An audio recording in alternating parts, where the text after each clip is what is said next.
Action.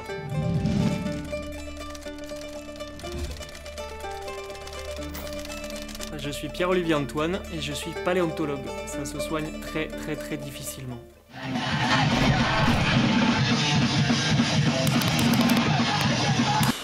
Pierrot, Not Dead, première.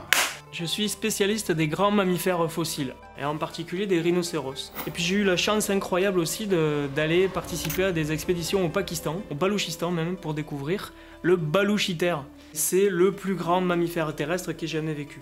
5 mètres au garrot, la corpulence d'un bus, mais qui atteint le 3e étage. Mais ça nourrit pas son homme. Alors il a fallu que je change de sujet, et ce sujet, ça a été l'Amazonie. L'Amazonie, c'est l'Eldorado de la biodiversité actuelle. Mais en même temps, c'était le désert, littéralement, pour les fossiles.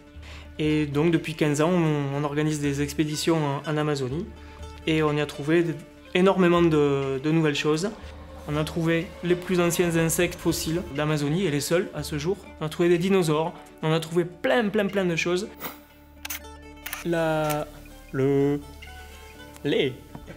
Connaître le passé, ça aide aussi beaucoup à mieux appréhender l'actuel et éventuellement à mieux prévoir le futur, surtout en ces périodes d'érosion de la biodiversité. Et ça permet de faire prendre conscience aussi à la société de ce que pourrait être le monde de demain. De manière plus sympathique, la paléontologie, ça sert aussi à faire rêver des millions d'enfants. Et ces enfants, ces générations futures, parfois ils deviennent paléontologues, mais tous ils deviennent adultes. Et en devenant adultes, s'ils ont déjà conscience de ce problème-là, en fait, ils sont à même peut-être de le régler. Pierrot, Phlébotome, deuxième. Action. Tout petit déjà. En fait, je suis resté petit, donc ça facilite les choses. Mes rêves d'enfant sont encore très présents. On appelle ça le syndrome du bac à sable. La paléontologie, c'est des émotions permanentes, et en particulier pour moi qui ai la chance d'aller sur le terrain. Parce que découvrir un fossile, se dire que c'est la première fois qu'il voit le jour depuis son enfouissement il y a des millions d'années, pour moi c'est vraiment, ça me procure des émotions pas possibles.